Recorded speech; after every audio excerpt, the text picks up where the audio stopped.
we wanted that crisp blue sky in Australia. And we spent quite a bit of time in Istanbul in pre-production and quite a bit of time looking at painted postcards of the era of the film.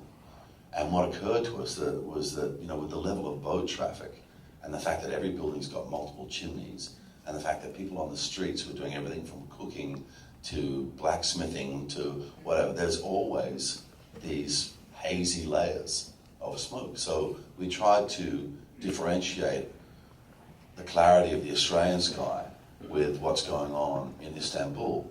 But one of the other little tricks we did was try to replicate the clarity of the Australian sky on the battlefield.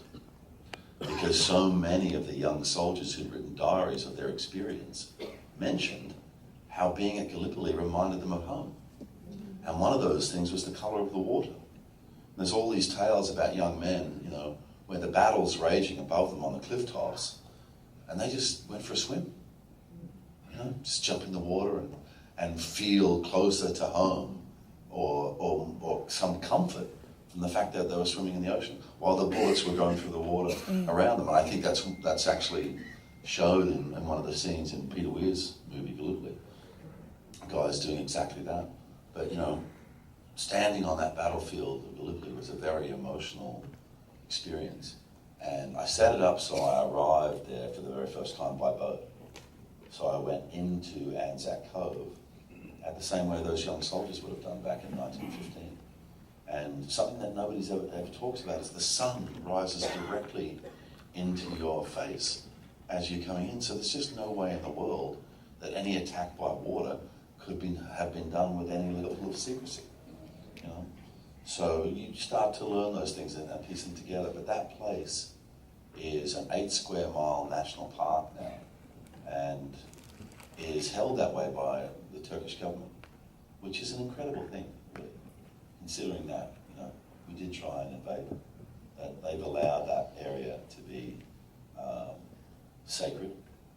They've allowed young Australians and New Zealanders and Canadians and the British soldiers, Nepalese, Newfoundlanders, French, to be buried there in marked graves. And they continue to look after that area and treat it with a great deal of respect.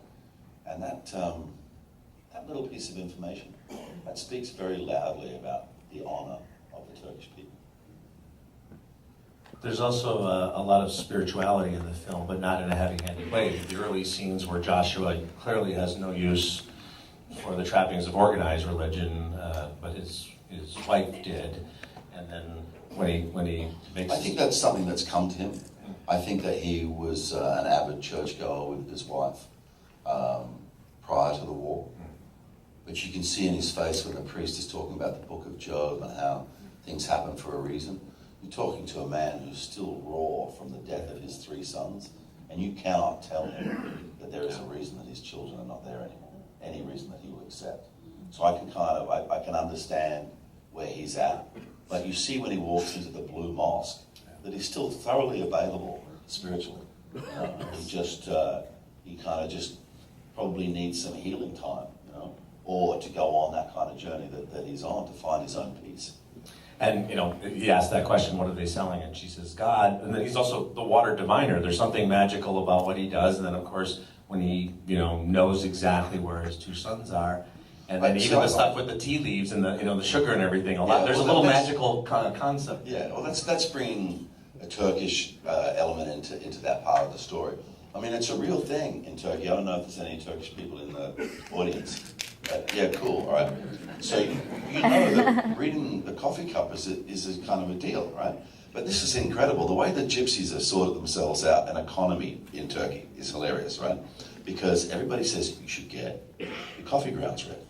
They say, you should get them red. Come on, it's like, they go, no, seriously, you should get them red. And I had a Black Sea gypsy read my coffee, and it was actually amazing. This woman knew nothing about me, and she started listing things that were going on in my life, and I was like, this is crazy, But then you see, they say, they're going to read your whole life, but then you have to get another one 3 months later. So they've created this economy. The gypsies have created an economy. It's like, yeah, we'll read your thing, we'll tell you about everything that's going to happen for the rest of your days. However, it's going to run out in 3 months and then it's come back. So, you know, there's a lot of those little things through the film that just sort of edge into that sort of belief system.